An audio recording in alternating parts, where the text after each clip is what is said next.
this, radio show, right? One-on-one live with Coach Blu. Hey, so glad to have you guys here. Hopefully that fixed our audio problem.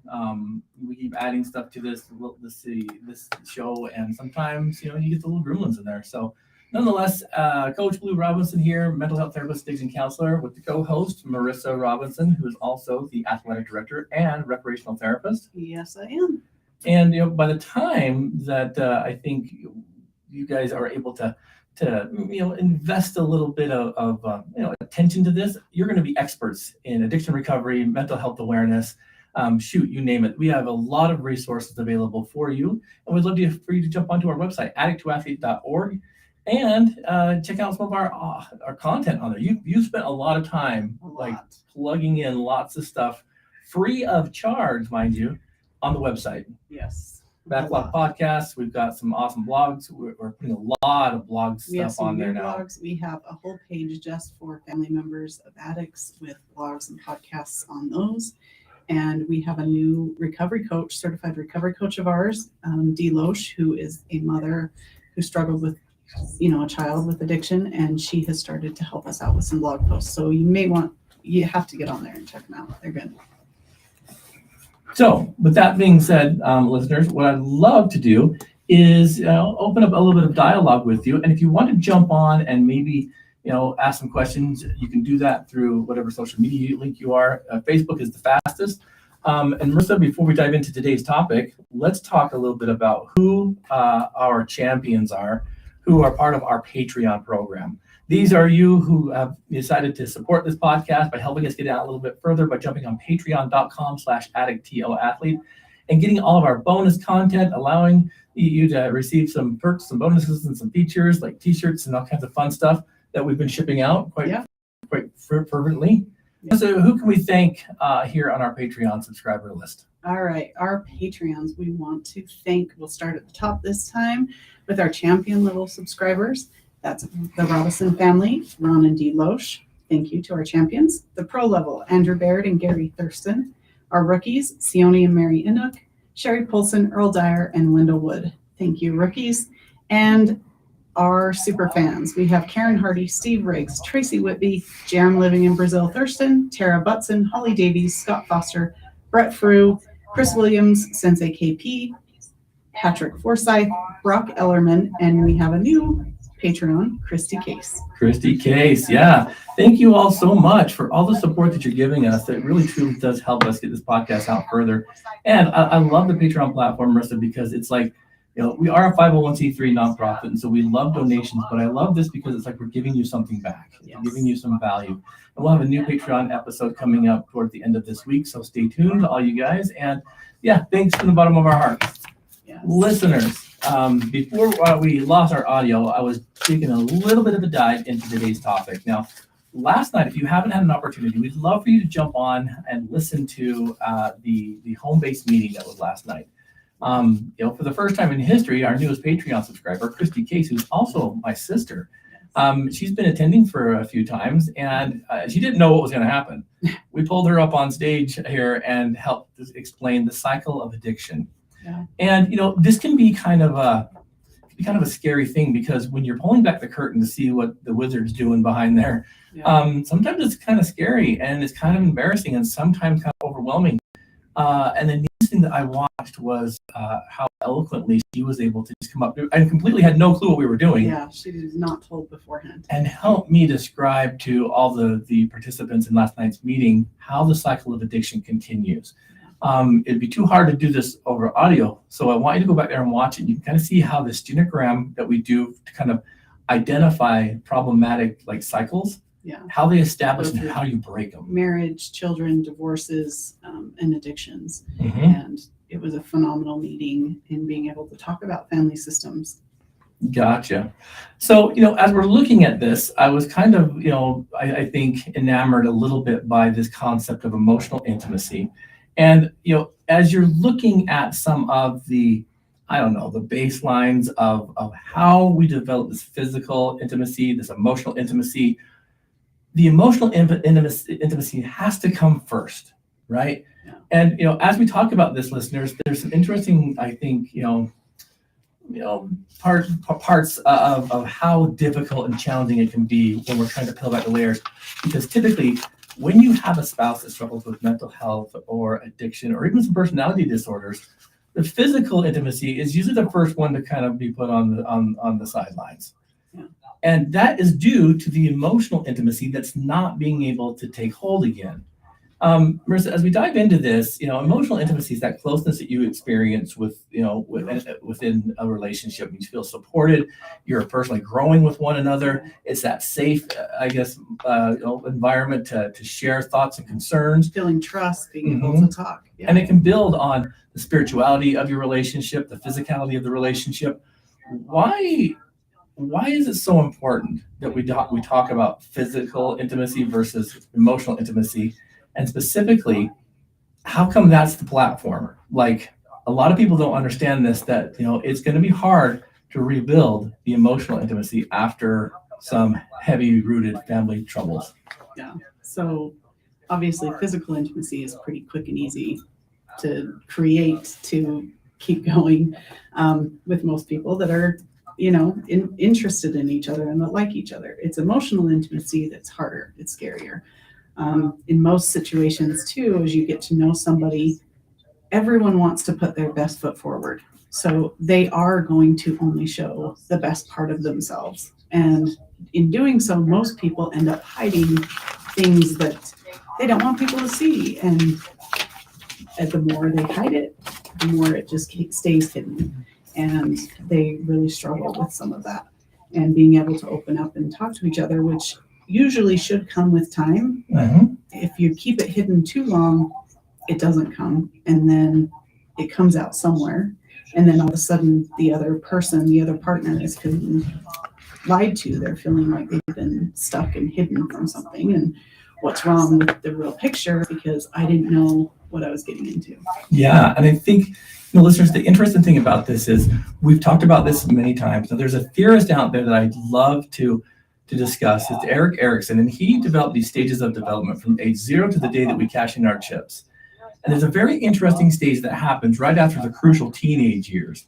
And these two paradigms that he typically sees and found that people kind of live through age 19 to age 40 is this paradigm, which is intimacy versus isolation.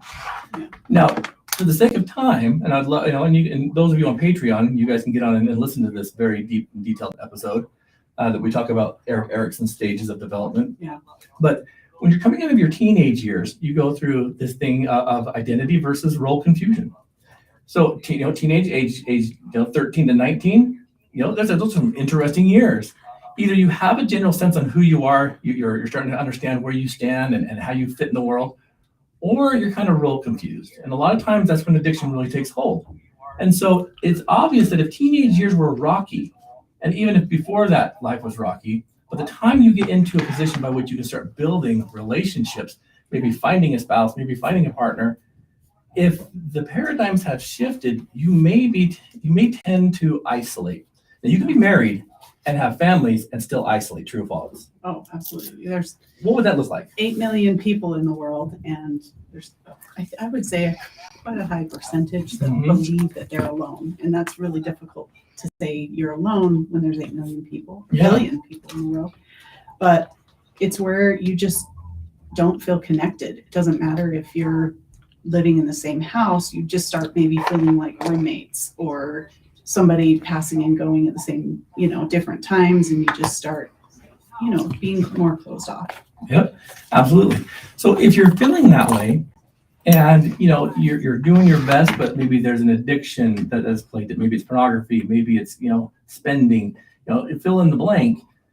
It's going to be very hard to emotionally engage with that individual. And the sad part is it is actually quite workable, but it takes two to be able to do this, right? Now, the emotional intimacy we talk about based off of the concept of understanding that without that, no progress can be made. Typically, after an addiction, when we talked about this a couple weeks ago, betrayal trauma is very present. It's hard for some of us that have come through the addictive mindset to then say, well, hey, I've been clean for 60 days while I've been in treatment, And now I'm like, wanting to rebuild all this, but you may not be ready yet. Yeah. So as we look into this, Marissa, I'm curious, what do you think the foundations of reestablishing the emotional connection with a partner or spouse, where do we begin? Like where does the flag get planted to where we can start having these conversations? Well, you need to start talking to each other, first off. Secondly, it would be really important to learn some ways of communicating, because oftentimes, mostly if you're years down the road in a relationship, you've learned different communication strategies that probably are not super healthy, whether it's blaming or playing the victim or, nitpicking, whatever it is. There's things that just start happening over and over. And then when you start a new conversation, you want to start talking about something more serious. That's really hard because you already have a background and a built-up history of negative communication to all of a sudden be able to be healthy and open and willing to share. Yeah, and so listeners, when you can think about that too, where does trust fall back into this? Because trust, funny enough, as you kick off Erik Erikson's stages of development, the very first stage is trust versus mistrust. From age 0, the minute you make your entrance to 1 year old, you are developing trust versus mistrust. And so you start thinking about that, and that being a gift, it's going to take a little bit of time. Yeah. And what you might see is that your isolation that you're pulling away, if not openly discussed, is going to be taken by your partner or your spouse as a rejection.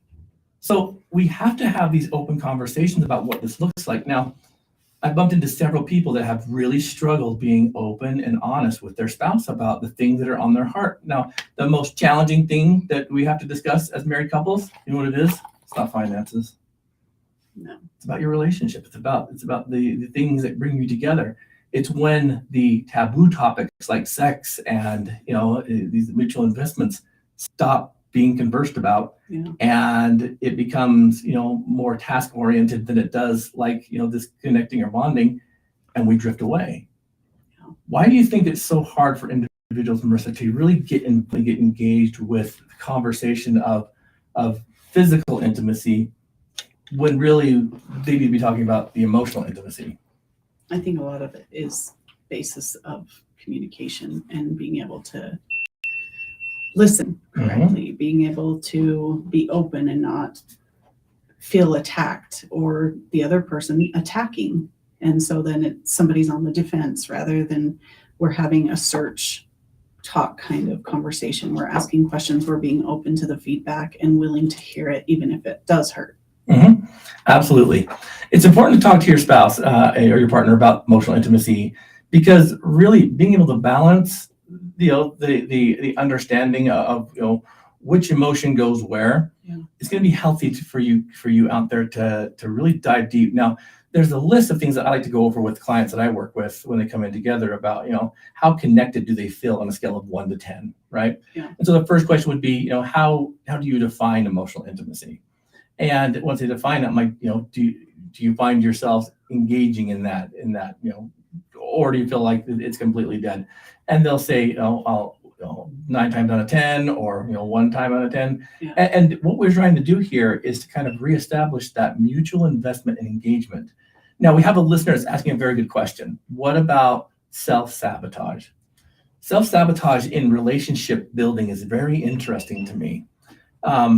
Specifically when trying to reestablish that emotional intimacy. Mm-hmm. As you define self-sabotage, this is the things that you're kind of specifically and purposefully throwing the wrenches of distraction into the gears of the relationship to avoid something. And oftentimes it's subconscious. I don't even think a lot of people do it consciously. I've seen this. What I've seen now, listener, I'm not sure who this is, but one thing I've seen is that I was working with a couple not too long ago, and the one individual really did put his spouse on such a high pedestal that he himself couldn't ever reach. And so slowly but surely, he chipped away at his own emotional integrity, and that ended up being, I guess, the downfall of the relationship. He felt like he couldn't live up to what she deserved, and so he paradigmally shifted himself into that role. And it was crazy because so many dominoes began to fall, and he wasn't really understanding that he was the producer of the push that started it all. And so self-sabotage is an interesting thing. But if it's subconscious, Marissa, where do you think it comes from? Because like, if we don't bring awareness to it, obviously, and then sometimes you will bring awareness to it and they'll say, no, that's not it, But self-sabotage is an interesting thing because, again, it boils down to, why are they pushing you away at the same time wanting to bring you forward? What are you supposed to do, right? You can't say, I love you enough for them to believe it.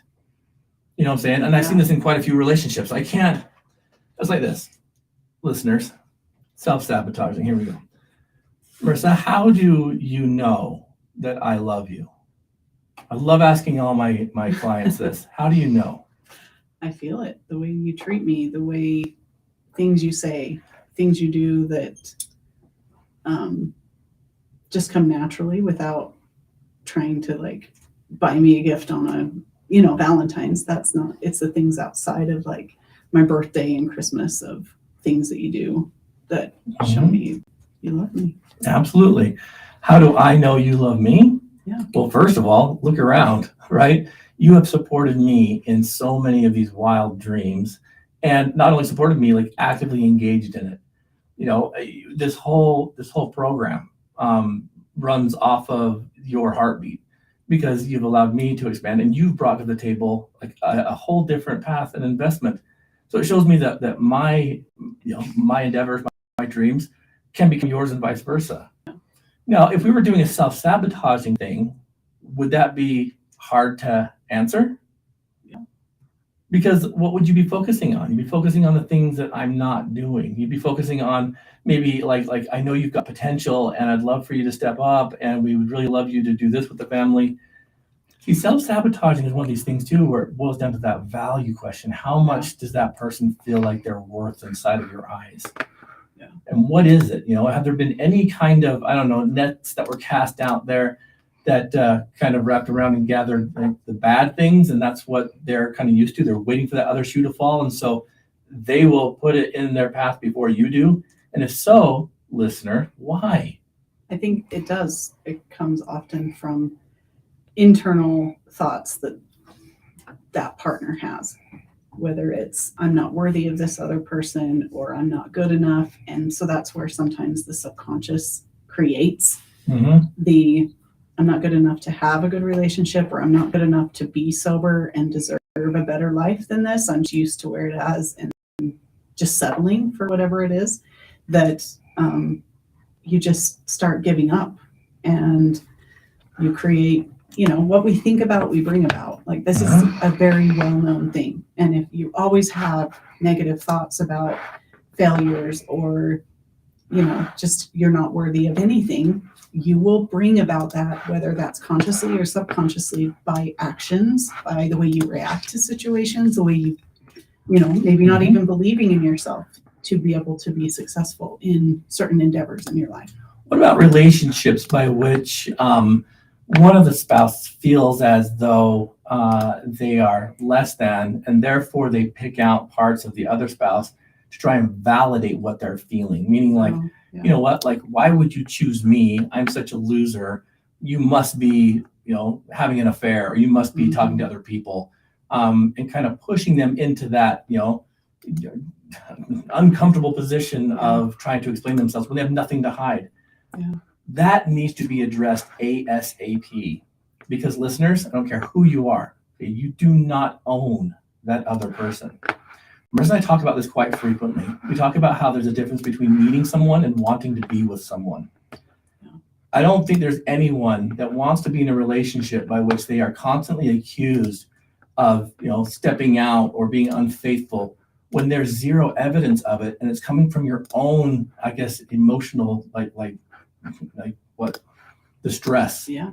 And I think oftentimes that turns into like gaslighting. 100%. So a lot of people believe that gaslighting is something that, a manipulator, an unhealthy person does to control or whatever, and that it's all well thought out and planned. It isn't. Mm-mm. Sometimes it's because of negative thinking and negative self-talk that they're creating and self-sabotaging the whole relationship by gaslighting the other person into believing that things are bad or that you're cheating and that you've been stepping out when that's not even happening. And you say it so much that all of a sudden that starts becoming the reality and burning that relationship. Well, and then it's justified because what that person does is push the partner or the spouse away to the point where they're like, I'd rather go it alone. I'd rather invest in someone that has my interests in mind. And then the individual, the other person does start stepping out because they're like, that's what I'm saying. The other person. And then that person can point and say, see, I told you. And it's Yeah. like, no, you created this. That's the same thing I was talking about with the individual who self-sabotaged. Yeah. He pushed her away so diligently that finally she was like, it's too far for me to walk back to you than it is for me to keep going. Yeah. I've passed that point of no return. And then the individual that does the pushing and has all the doubt and kind of created that self-sabotage, they get to point at you and say, see, I told you so, as if they didn't create it, right? So this is an interesting, I think shift in understanding. If you feel or you believe or you think that your spouse or partner is doing some self-sabotaging, you've got to point it out. And they're going to be very defensive because they don't want you to know that. They play the victim card. Because it feels good to be a victim in situations like that because you give me the attention, you get to self-soothe me, you get to calm me down, I get to bond with you, how close I am to you. That's not okay behavior, is it? No. And what happens in the long run, listeners, is that the repetitive cycle of this, it starts building walls. And it starts building resentments. Yeah. And soon enough, you have these topics that are so taboo you can't talk about them, and we like to label them it's finances, and it's your inability to trust your partner with sensitive stuff about your life. Yeah, that's never been an issue with you and I, and I'm going to credit that to how our relationship started. If anyone out there's listening and you are not married or engaged or you're recently divorced, please, before you get into another relationship, seek couples counseling before you tie the knot. Why, Marissa? What happened in that first year where you and I got to sit down in front of Arlen, the therapist, and talk about like heavy stuff? We learned how to communicate. We learned each other's secrets up front, rather than being able to hide them because, somebody had opened up all your Pandora's box of secrets to me. And so we went to therapy and counseling, and that was so beneficial to us to be able to get to know each other, to be able to learn about each other, learn how each other reacted. Even, we've discussed before, you came from a very horrible background in home life, mom marrying at age 14 and a lot of poverty and stepdads, and my parents were married forever and everything seemed happy, but then there were other things that we had to discuss too, on me becoming codependent or me always wanting to be the rescuer.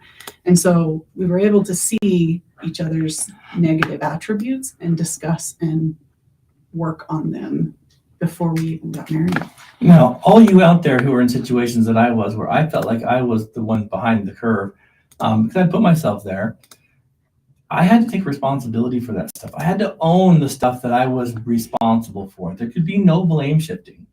And the thing is the only one that can do that is you. You can't blame your circumstances as much as I wanted to, even on my upbringing and raising. Yeah, there's a lot of contributions to that. And the situations I found myself in, if you watch yesterday's home-based meeting on Facebook, that you'll see that have gone unmet. There's a lot of neglect in my life.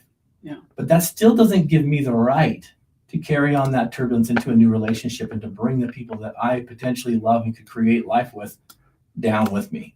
It does not give you an excuse to act like an idiot. Well, and again, you had every right not to know how to do it healthy. 100%.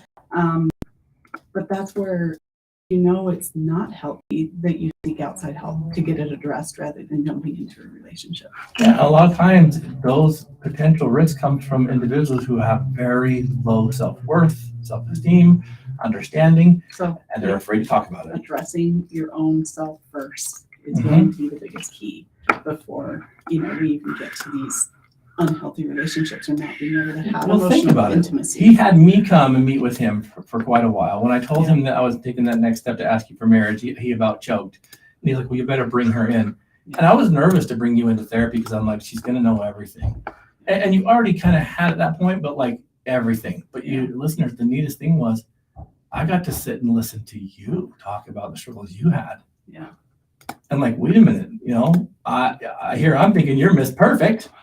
And I'm like, you've had struggles, you've had problems, like what? Yeah. And it made it more human. But listeners, constantly, I have to check myself. I'm never right and I'm never wrong. We just are. And it's in relationship issues that we've had, one of us, and it's and I can say it's usually me, but it's usually you. It doesn't matter. One of us steps up to the plate and says, I got to own that. That was a little bit out of bounds. And I don't know how we did that, Marissa, other than I don't like the feeling of conflict, and I know you don't. And so if we can resolve it as fast as possible, why not? But again, sometimes it's not overnight. It's not super quick. But what happens, Marissa, if I'm going to totally change subjects on you? What happens if the conversation has gone unspoken for so long that it has completely iced and glossed, been buried over for years? How in the world do we approach someone and say, we got to talk, with the potential fear of this could potentially end my relationship because I'm feeling lost, I'm feeling hurt, I'm feeling unseen? How do we approach that?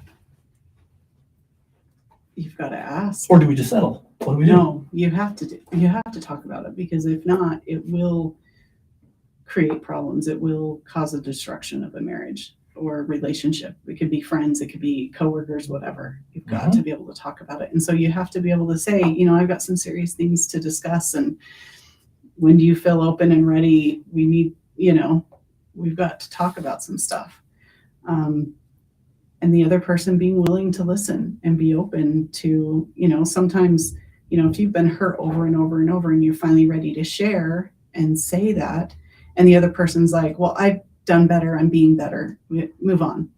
Well, sometimes the person that's been hurt, they just need to say it. They need to say it out loud and have you acknowledge that, hey, I'm sorry, that had to have been painful. I'm sorry that I made you feel that way, and then it could be moved on.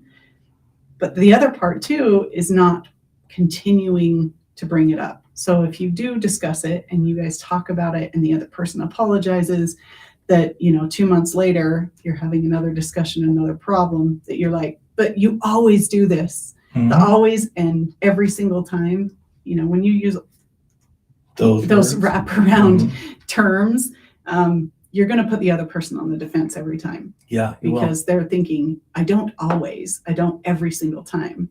And it doesn't matter what it is. Either side, we never are fully 100% consistent. So don't use those words to describe the other person. Yeah. But you also can't continually bring up past issues that you're obviously not over when you guys have already discussed it and the other person's apologized for. Yeah. That's why addiction recovery is so difficult, because one spouse always has an ace in the hole. When you did this, that happened. When you were using that, you didn't do this. Yeah. So I got this quote the other day, and I want you to see what you think about this. It says, if you judge the success of your marriage on your happiness, what do you have when there's nothing, but suffering? It says, what you want to have in your marriage is, first and foremost, scrupulous honesty. And I don't just mean that you tell each other the truth, because you can be brutal with the truth and kind of like get yourself into positions where sometimes that truth hurts. Yeah. But thriving in love, to do something for someone in a relationship that you're willing to spar with, and at the end be able to listen to when the bell rings and give each other that hug at the end. Not gloves. Scrupulous honesty. Yeah. To spar with. That's interesting, huh? Yeah. I don't think we've ever sparred with the truth, because what does that look like, right? It's like, I'm seeing things this way. I'm noticing that. How do you see it? So it's like this. You could go into a marriage, into a relationship, and you could say simply, you know what? You're pulling away from me. You're iced over, and I feel like you don't want to have anything to do with me. What's the problem with that statement, Marissa? well, when you use I feel, the other person can't really disagree and You can't argue spar with I feel. because that's their feelings, and you can't say that you know how the other person feels. So you have to change some of the terms you use. You talk about this all the time, and being able to utilize I think this and Yeah. I think that. When you're saying I feel should be followed by one word. I feel sad. I feel hurt. I feel angry. But you don't say I feel like you're doing da da da da da.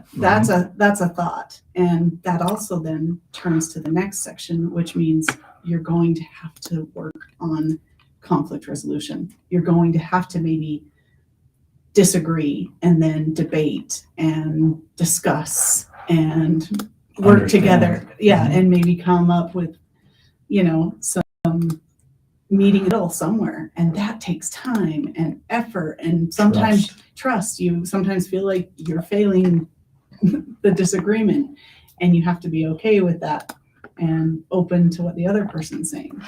So I love this conversation, because what that conversation should have looked like was, I'm feeling alone. I've noticed that you and I have been drifting apart. We're not talking about the sensitive things that we used to. Mm-hmm. And I really think that it's causing a gap between us and our relationship. Have you noticed this? Yeah. And what's the difference between that versus I feel? Because the victim mentality, right? Yeah. It's like, you got to fix me. Well, and I think it's also just clarifying, I think that you don't love me when you do A, B, and C. Because oftentimes we assume a lot. And if we don't talk about it, then we put the other person in a box and create situations that we're upset or frustrated or hurt by, when that's not at all the other person's issue. They had something else totally on their mind, and you took it wrong, and you have to be able to talk about it. Absolutely. So I look at these kind of concepts and I'm thinking, okay, so you could plug in any issue here, instead of, I feel like you're more resistant to me,